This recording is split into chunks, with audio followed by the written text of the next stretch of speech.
우리 같이 잠언 25장 9절 함께 읽도록 하겠습니다. 함께 읽겠습니다. 시작. 너는 이웃과 다투거든 변론만 하고 남의 은밀한 일은 누설하지 말라. 아멘. 자꾸 번역 얘기해서 죄송한데 오늘도 번역 얘기로 시작을 해야 될 것 같아요. 공동 번역본은 요 요절을 8절부터 제가 개정 개혁을 먼저 다시 한번 읽어볼게요. 8절 9절 읽으면 너는 서둘러 나가서 다투지 말라. 마침내 내가 이웃에게 욕을 보게 될 때에 내가 어찌할 줄을 알지 못할까 두려우니라. 이렇게 나와요. 공동 번역본을 보면 내가 눈으로 보았다 해서 성급히 법정에 나서서 말하지 말라. 이렇게 나와요. 법정에 나서서 말하지 말라. 훗날 내 이웃이 너를 몰아세울 때에 어찌하려느냐. 9절은 이웃과 다툴 일이 있으면 그와 다툴 일이지 남의 비밀을 들추어내지 말라. 이렇게 나와요. 그래서 개정개혁이 전체적으로 번역 오류가 많지 않아요. 많지 않지만 번역 오류를 심각하게 갖고 있는 게 아니기 때문에 유지를 하는 건데 없지는 않아요. 그런데 몇몇 번역 오류 중에 중요하진 않지만 그 중에 하나입니다. 영어본으로 잠깐 설명을 드리면 여기에 다투지 말라의 그 다투다라는 표현으로 bring to court로 나와요. 그러니까 법정에 가지 말라예요.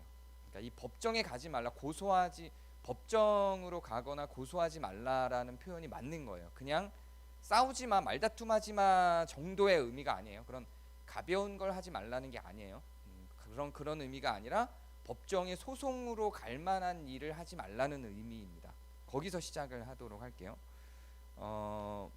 8절부터 다시 한번 정리를 해드려야 될 것 같아서 9절로 그래야 들어갈 수 있을 것 같아서 정리를 해드리면, 여기서 중요한 건 사실 부사는 별로 중요하지 않지만 일단 중요해지기 시작하면 사실 부사가 다 잡아먹거든요. 서둘러 법정에 가지 말라라고 나옵니다. 8절에 너는 서둘러 나가서 법정에 가지 말라 이렇게 나오는 거예요. 공동번역으로 다시 정리하면 너는 눈으로 보았다 해서 성급히 법정에 나서서 말하지 말라 이렇게 나와요. 눈으로 보았다 해서 성급히 법정에 나서서 말하지 말라. 훗날 내 이웃이 너를 몰아세울 때 어찌하려느냐. 요 8절부터 먼저 이야기를 하도록 할게요. 먼저 이제 번역에 대한 이야기를 잠깐 정리를 해드리면, 우리나라는 성경이 하나로 다 통일해서 보죠. 모든 교회가. 근데 사실 이게 되게 죄송한데 웃긴 거예요. 영어권 어떤 나라에서도 이렇게 하지 않아요. 우리는 자율적으로 번역이 잘 된 성경을 찾아서 읽을 권한이 사실 있어요. 근데 우리나라는 어떻게 하냐면 개정개혁을 보는 교회를 가세요 이렇게 아예 광고를 하죠. 교회를 오래 다니신 분들은 아마 들어보셨을 거예요. 무슨 성경 보는 교회 가지 마세요. 개혁 한글, 개정개혁 뭐 이런 것들을 아예 지정을 해줘서 이걸 보세요 이렇게 가요.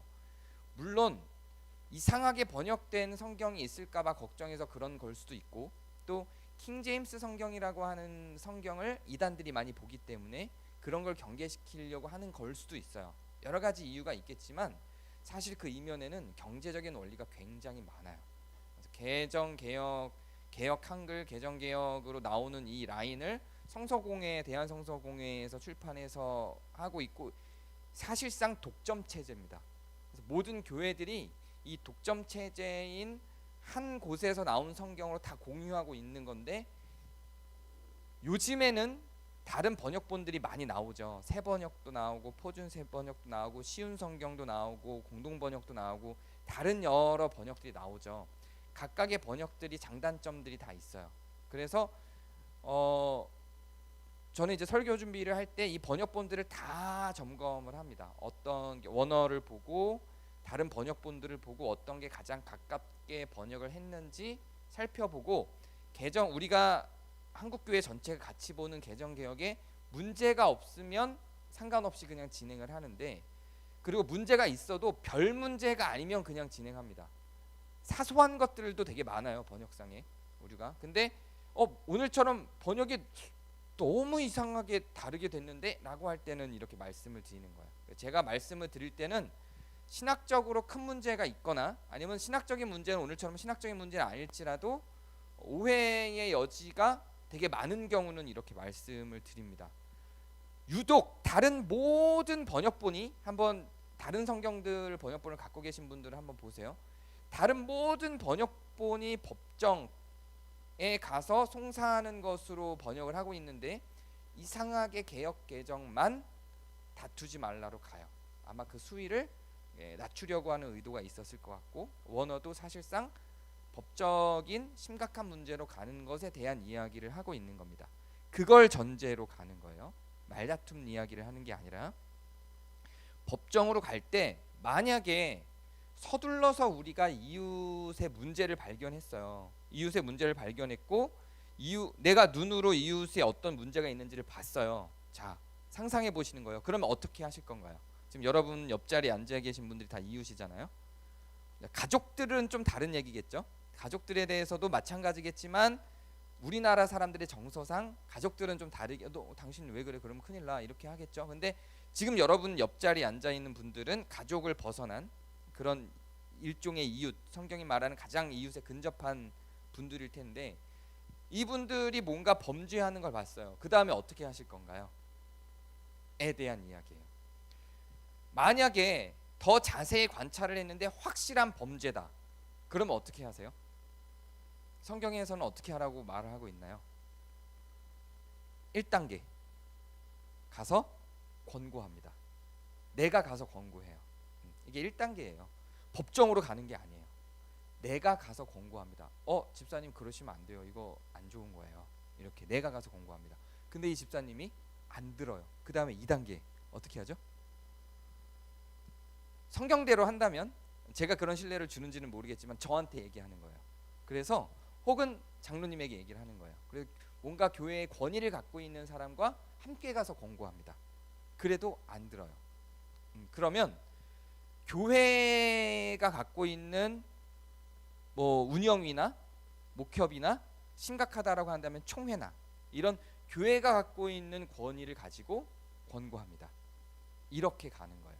그렇게 해서 최대한 법정으로 가지 않고도 이 사람이 돌이키거나 회개할 수 있는 그런 기회를 주는 거예요.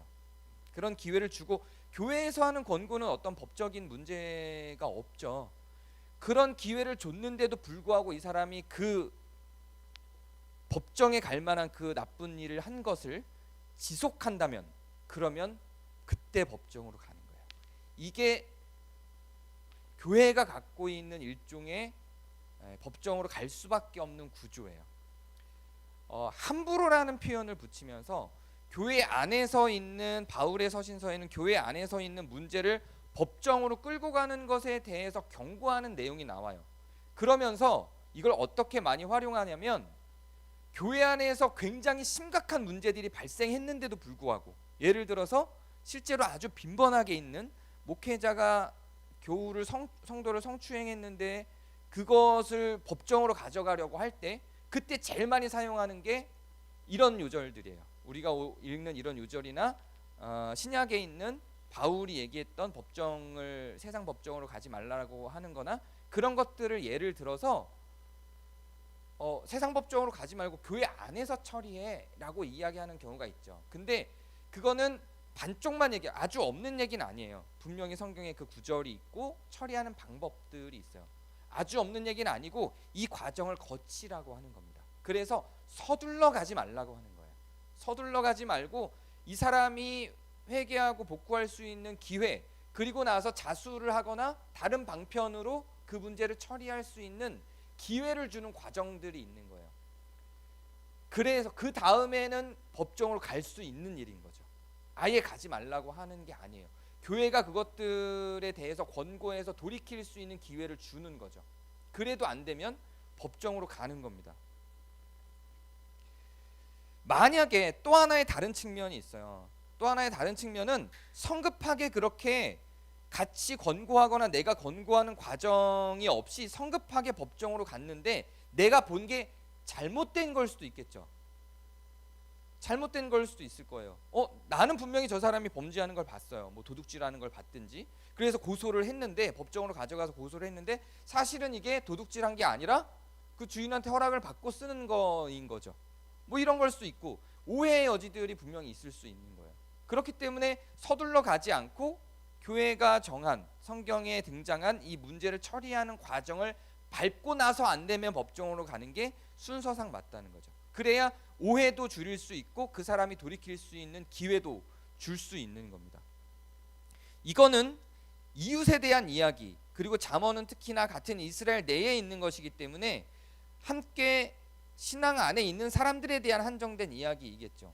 그 다음에 이제 우리가 오늘 읽은 것으로 가는데, 그 전제로 보면 너는 이웃과 다투거든 이라고 하는 이 다투거든 이라고 하는 말은 이제 그냥 말싸움을 하거든이 아니라 법정으로 가는 것이라고 하는 전제가 된 거죠.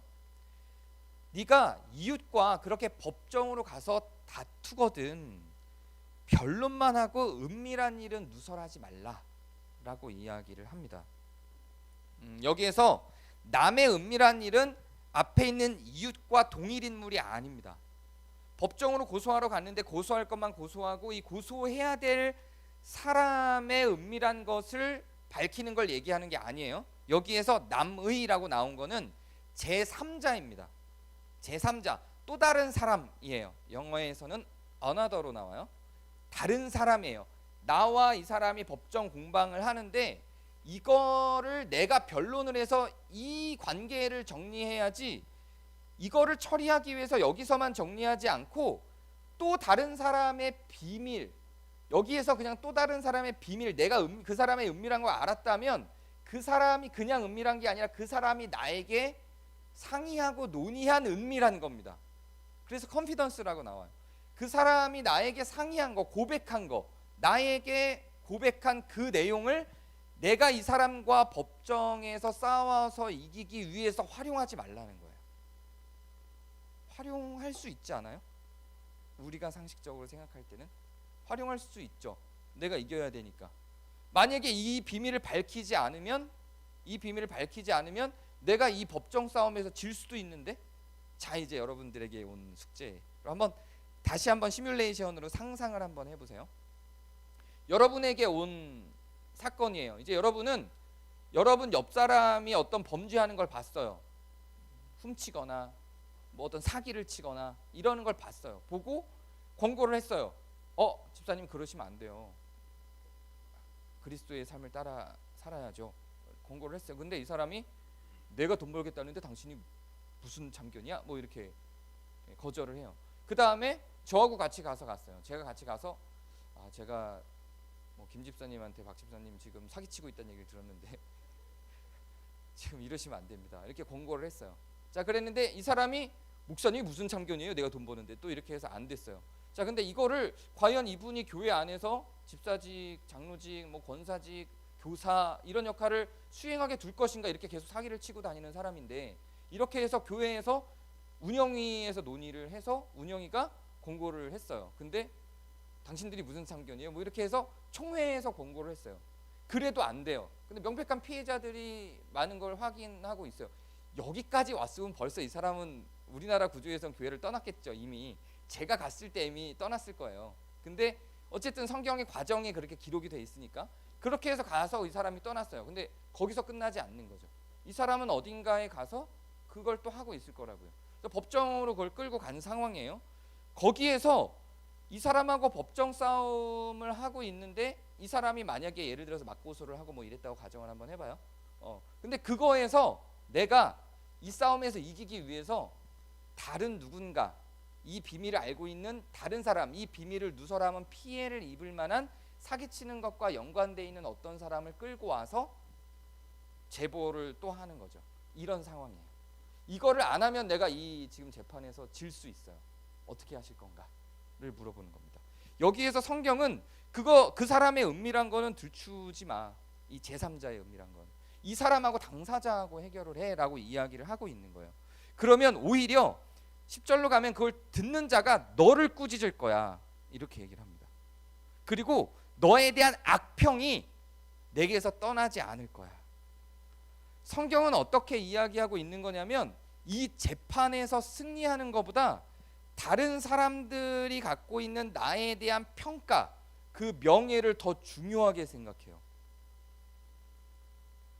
이상하죠. 이거를 저도 굉장히 많이 고민을 했어요. 이 내용들을 정리하면서 실질적으로 재판에서 이기는 것보다 내 명예와 내 평가를 지키는 것, 그래서 내가 신뢰 있는 이웃으로서 그 이웃에게 자리매김을 하는 것이 더 중요할까? 아니면 내가 재판에 이기기 위해서 그 사람들과 관계가 끝나고 그 사람들이 불이익을 당한다 할지라도 내가 재판에 이기기 위해서 그것들을 활용해서 그 비밀을 누설하는 게 더 좋을까? 여기에서 이게 문화적인 문제일까? 제가 이제 성경을 해석하는데 이 고민이 있어야 된다고 했죠. 성경에서 이야기한 내용들이 문화적인 내용인지 하나님께서 문화와 상관없이, 사회나 정치나 문화와 상관없이 사람이 늘 지켜야 할 것으로 유지시키는 진리의 내용인지를 고민을 해야 되는 거죠. 이제 설교자의 입장에서 여러분들과 함께 나누려면. 그래서 고민이 됐어요. 이거는 그냥 그 당시의 문화로 치부를 해야 될 것인가? 내 평판과 명예를 실질적으로 법정에서 지는 것보다 더 중요하게 할 건가? 내가 법정에서 지면 예를 들어 그 벌금으로 만약에 한 100만 원을 내야 된다고 가정을 해봐요. 그 100만 원을 내고 이 사람의 비밀을 지켜줄 것인가? 아니면 이 사람의 비밀을 까발리고 다른 사람들이 너 그 사람 비밀까지 까발리면 어떡해? 라고 하면서 평판이 안 좋아지는 거, 내 명예가 실추되는 걸 감안하고 내가 이 재판에서 100만 원을 얻기 위해서 승소를 할 것인가에 대한 고민인 겁니다. 여러분은 어떻게 하실 건가요? 저는 고민하고 주석도 보고 하면서 제가 내린 결론은 평판이 맞다, 명예가 맞다, 신의가 맞고 그 이웃을 생각해 주는 게 맞다라는 결론을 내렸습니다. 우리가 살아가는 데서는 사실상 이런 고민 속에서 이런 결론을 내리고 이런 결정을 내리는 게 쉽지 않죠. 그게 쉽지 않지만 이런 걸 얘기하는 게 아니에요. 그 사람이 갖고 있는 어떤 은밀한 비밀이 있을 때 그 비밀을 지금 성경에서는 다른 사람한테 누설하지 않게 하기도 해요. 지금 이 본문은 그런 게 아니라고요. 무게감이 이 사람이 B라는 사람이 나한테 말한 비밀을 A라는 사람한테 발설한다, 이 얘기를 하는 게 아니라 그거를 모든 사람이 알 수 있는 법적 소송으로 가서 이야기한다예요. 그러니까 훨씬 더 무게감이 커지는 거예요. 그냥 단순히 비밀을 전달한다의 의미가 아니라 법정인 소송 중에 그걸 까발린다를 얘기하는 거니까 평판에 대한 문제가 분명히 있고 전제를 성경이 뭐로 뒀냐면 이렇게 했을 때 내 평판과 내 명예가 실추된다라는 전제를 둔 겁니다. 여기에서 우리의 고민이 들어가는 거예요. 여기에선 이 사람에 대한 이 지금 성경에 끌고 가는 이야기는 이 사람에 대한 신의를 지킬 것인가에 대한 이야기가 아니라 무엇을 더 중요하게, 나의 무엇을 더 중요한 가치로 둘 것인가에 대한 이야기를 하는 거예요. 평판과 명예가 실질적인 손실보다 더 중요하다고 이야기를 하는 겁니다. 근데 저는 이것이 그 비밀을 갖고 있는 사람의 신의를 지켜주는 것과 연결되어 있다고 생각해요. 이게 성도들이 갖고 있는 이웃에 대한 예의입니다. 그리고 이런 사소한 부분들에 있어서도 우리는 이런 생각을 하죠.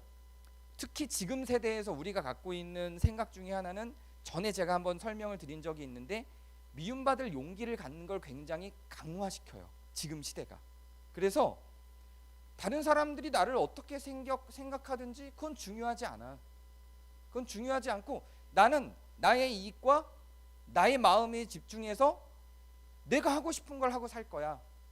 다른 사람들이 나를 어떻게 생각하고 사람들과 어떻게 지내는지는 중요하지 않고 내가 실질적인 이익을 어떻게 취할지가 더 중요해라고 하는 생각이 훨씬 더 강화돼요, 지금 이 세상에서는. 그런 입장에서 보면, 그런 교육 속에서 자라난 상태에서 보면 이런 말씀은 받아들이기가 어려워요. 왜냐하면 나는 지금 당장 법정에서 벌금 100만 원을 물 수도 있거든요. 그런 상황에서 얼마든지 주변을 활용할 수도 있는 거겠죠. 근데 그리고 만약에 내가 거기서 평판이 안 좋아졌다라고 한다면 나는 언제든지 그걸 떠날 수 있는 그런 가치관들이 지금 사회는 자연스럽고 당연한 거라고 생각하기도 하죠. 그러나 성경적인 입장은, 기독교가 갖고 있는, 그리고 성경이 보여주고 있는 입장은 그렇지 않습니다. 우리는 사실은 평판이 중요한 사람들이에요. 그거를 다른 표현으로 편지라고 이야기하기도 하고요, 향기라고 이야기하기도 하죠. 성도들은 사실은 명예가 제법 중요한 사람들이에요. 그리고 예의가 굉장히 중요한 사람들이에요. 서로 간에 지켜줘야 되는 신뢰가 매우 중요한 사람들이에요. 그래서 사람들이 나를 어떻게 생각하는지가 중요한 사람들이에요. 그게 그냥 무시해도 되는 것들이 아니에요. 지금 우리 사회에서는 그것들이 무시해도 된다라고 자꾸만 이야기를 해요. 근데 그것들이 무시되는 사회 속으로 가면 사실상 기독교적인 진리라고 하는 건 의미가 없어져요. 저는 전도에도 이게 많이 들어가 있다고 생각을 하고요. 우리는 이런 생각들도 있죠. 진리를 지키면 되지. 그 사람들이 나를 어떻게 생각하는지가 뭐가 중요해. 예수님도 사람들에게 돌팔매질을 당했어. 예수님도 채찍질을 당했어. 그럼에도 불구하고 진리를 외쳤어. 사람들이 나를 어떻게 생각하는지는 중요하지 않아. 이게 서로 다른 차원의 내용인데 교묘하게 입력이 돼서 정말 사람들이 싫어하는데 지하철에 가서 강제적으로 스님들 앞에서 막 불신척 이렇게 하는 게 진리라고 생각을 해요. 평판이 중요하지 않아요. 명예가 중요하지 않아요.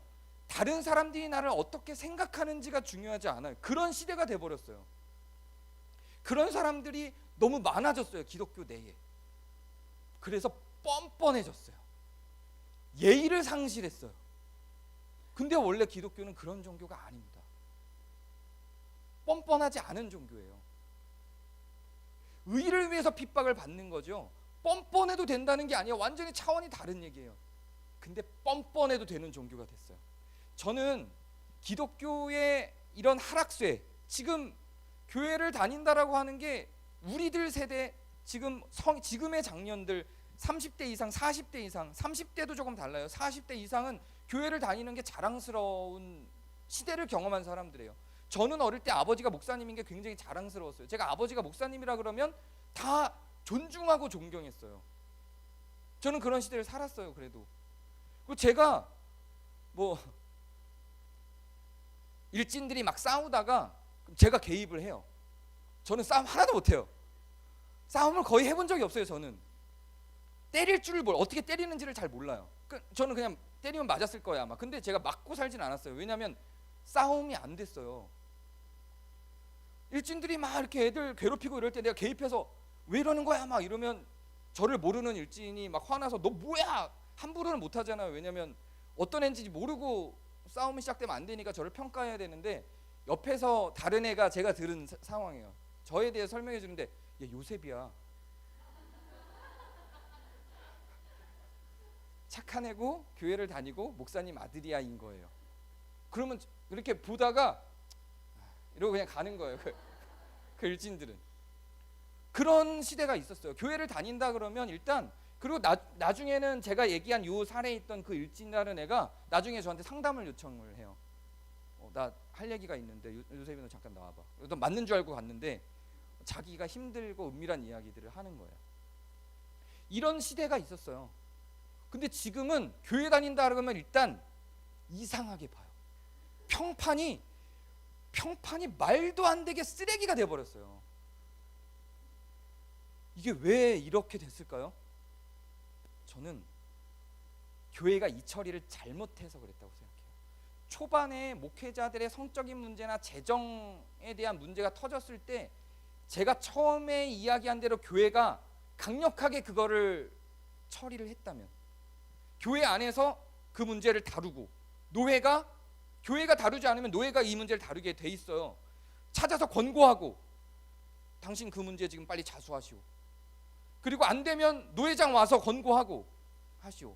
안 되면 총회 열어서 목회자 잘라버리고, 그리고 나서도 회개를 안 하면 법정에 교회가 나서서 고소하고, 그래서 이 사람이 돌이키게 만들고, 이 본보기가 딱 됐다면 처음에 목회자 성문제가 막 드러나기 시작할 때, 지금부터 한 15년 전, 20년 전부터 드러나기 시작했잖아요. 목회자들의 성문제, 목회자들이 헌금 갖고 땅 투기하는 문제, 헌금을 정치 세탁 자금으로 운용하는 문제 막 드러났죠. 그때 교회가 취한 자세는 숨기기, 드러내지 않기, 이거였어요. 근데 그때 이 절차를 밟아서 교회가 나서서 고소하고, 교회가 나서서 이 목사가 회개하게 만들고 죄를 처벌받게 만들고, 이거를 교회가 방어할 게 아니라 막 진행을 해서 코트로 가져갔다면, 서둘러 가지 않더라도 이 과정을 갔다면, 그리고 여기에서 이야기하는 대로 이 사람들이 이 성문제를 갖고 있었던 이 문제가 왜 많이 덮였냐면요, 딱 오늘 본문이에요. 그 성문제를 일으킨 여성도를 들추는 거예요. 그럼 이 여성도들이 못 들춰요. 그거를 자기의 문제로 끝내지 않아요. 제가 너무 숱하게 봤어요. 제가 부교육자 하면서도 본 현장이에요. 뉴스에 나온 게 다가 아니라, 뉴스에도 너무 창피하게 너무나도 많이 나왔죠. 이런 문제들이 딱 그 문제예요. 다른 사람의 자백, 은밀한 걸 다 들춰서 자기의 승리로 이용을 하는 거죠. 이 사람이 자백을 안 하고, 이 사람이 숨고 이러니까 재판은 흐지부지 되고, 이런 일들이 너무 많았죠. 너무 많았어요. 그 결과예요. 저는 그렇게 생각해요. 평판보다 실리를 추구한, 교회가 명예와 평판보다 실리를 추구한 결과라고 저는 생각합니다.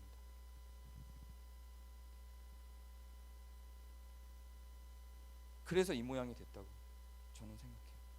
그리고 이거는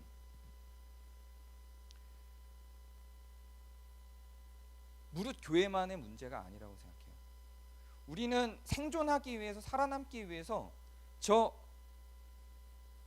나를 변론하기보다, 내가 걸린 걸 갖기보다 저 은밀한 일을 누설하게 만들므로 진행되는 이 건이 너무 많아요. 정치에도 있어요. 연결지어서 한번 생각을 해보세요. 실제로 지금 제가 목회자들의 성적인 문제 갖고 예를 드니까 확 이 상황이 어떤 상황인지 이해가 되죠. 근데 여기서만 끝나지 않아서 재정 문제들도 있었어요. 재정 문제들도. 그렇게 깨끗하고 존경받던 목회자인 김진훈 목사의 정치자금 세탁건, 그리고 그 명성교회가 갖고 있었던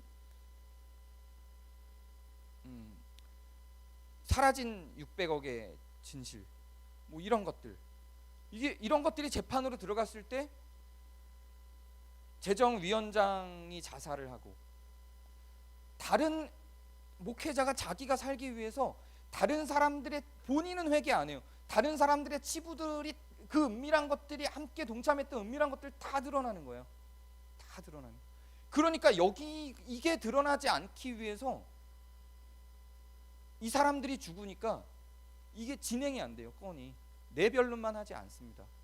다 이 잠언 25장 9절에 엮여 있는 일들을 다 범하고 있어요. 저는 이게 그래서 그냥 우리의 일반적인 관습적인 문제라고 생각을 하고 바라보면 거기서 끝날지 모르지만, 사이즈가 커지면 다 교회 얘기예요. 성경 말씀인데 전부 교회 얘기예요. 그래서 10절에 이렇게 가죠. 이 다음 10절에 듣는 자가 세상 사람들이에요. 너를 꾸짖을 터이요 또 내게 대한 악평이 떠나지 아니할까 두려우니라. 교회들이 하는 말이에요.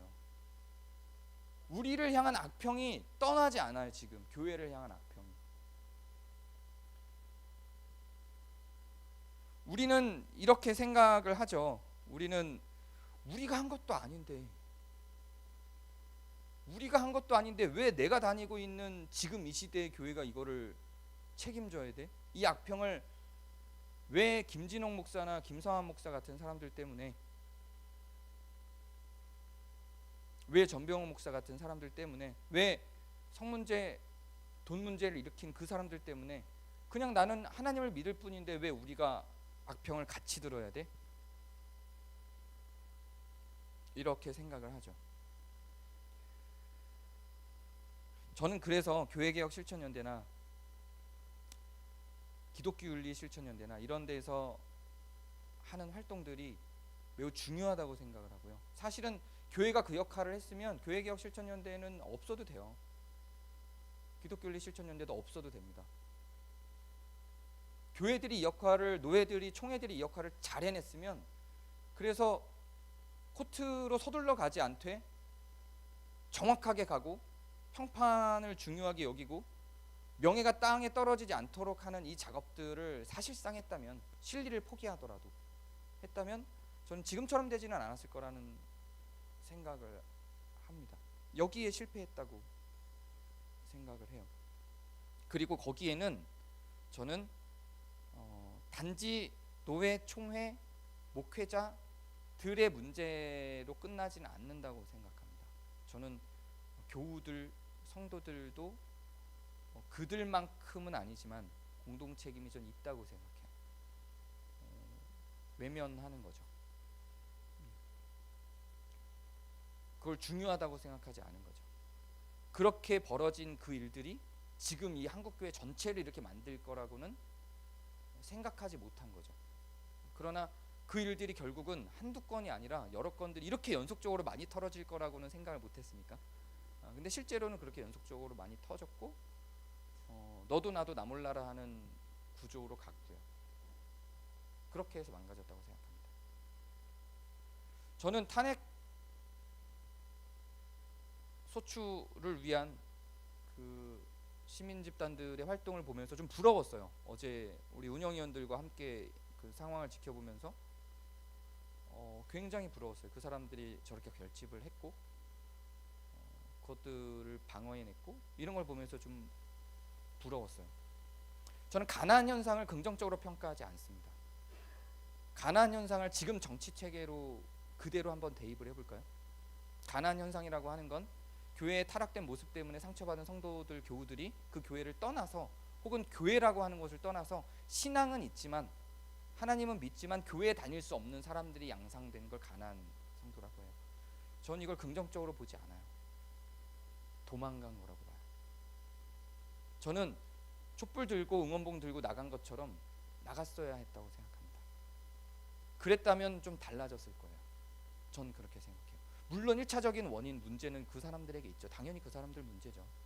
근데 거기에 조금 더 우리가 분리돼 있지 않고 명예와 평판이 사실상 기독교가 향기라는 이름으로, 편지라는 이름으로 좀 완화해서 끌고 갔지만 기독교가 각 선교와 전도를 교회의 어떤 큰 중심축으로 놓고 본다면 이게 만만치 않게 중요한 일인 건데 그걸 포기한 거라고 생각해요.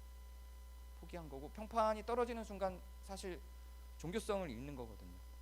그렇다면 우리가 우리 안에서 그것들을 위해 지금 응원봉 들고 사람들이 나간 것처럼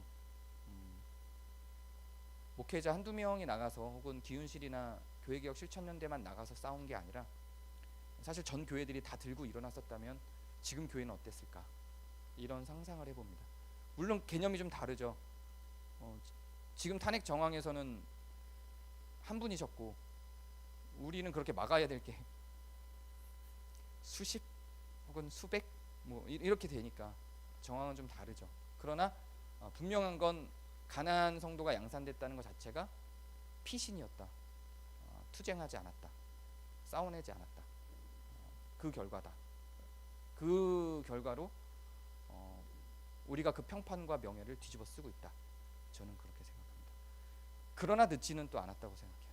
그러나 늦지는 않았고 그렇게 되지 않았을 때보다는 어렵겠지만 또 평판이라고 하는 건 우리가 또 어떻게 살아가고 어떤 그림을 만들고 어떤 평판들을 다시 생산하느냐에 따라서 달라지는 것들이기 때문에 한때 저렇게 욕먹었던 천주교가 지금은 오히려 굉장히 깨끗한 종교성을 갖고 있는 집단으로 이해가 되죠.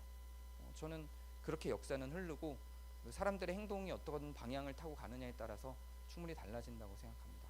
그래서 우리의 기도는 사실 사랑을 베풀고 나누는 것뿐 아니라 이렇게 탄핵 정국에 있었던 사람들의 행동들처럼 또 교회 내에 서두르지 않고 교회 내에서 순서를 갖춰서 이런 활동들을 하는 것도 중요한 신앙의 한 일부라고 생각합니다. 제가 기도하겠습니다. 성경은 참으로 지혜롭게 많은 것들을 다루고 있음을 확인합니다. 송사를 어떻게 하는지, 재판을 어떻게 해야 하는지까지도 정리를 하고 함부로 가지 않고, 또 내부에서 먼저 어떻게 진행을 해야 할지, 또 거기에 재판 과정으로 인해서 피해받는 사람들을 어떻게 고려하고 배려해야 할지, 주변에 재판을 하는 과정 중에도 주변의 평판과 명예까지도 생각해야 한다고 권고하는 이런 복잡한 재판의 과정들을, 교회 내에서 있을 수 있는 이웃과 벌어질 수 있는 이런 복잡한 문제를 해결하는 과정들을 섬세하게 기록하고 있는 하나님 말씀의 놀라움을 감출 수가 없습니다. 지금 우리는 이런 하나님의 좋은 지혜들을 갖고 있음에도 불구하고 교회들은 이것들을 끌고 가지 못했고, 이 기록된 말에 합당하게 행동하지 못한 결과들로 사실상 우리가 그 평판과 명예를 감당하고 있는데, 하나님이 지금 한국교회를 살려주셔서 교회가 교회답게 세워지고, 그래서 교회다운 모습이 가질 수 있는 평판과 교회다운 모습이 가질 수 있는 명예를 회복하여 또 하나님의 영예롭게 또 그리스도의 향기가 온 세상에 잘 퍼질 수 있게 이끌어갈 수 있도록 인도해 주시옵소서. 그 용기를 한국에 있는 남은 성도들에게 갖게 하시고, 또 그 교회들의 움직임들을 또한 그 이웃들이 함께 보고 그 마음의 변화를 얻고 하나님을 다시금 생각할 수 있는 기회들을 다시금 이 한국교회에 허락해 주시옵소서. 예수 그리스도의 이름으로 기도합니다.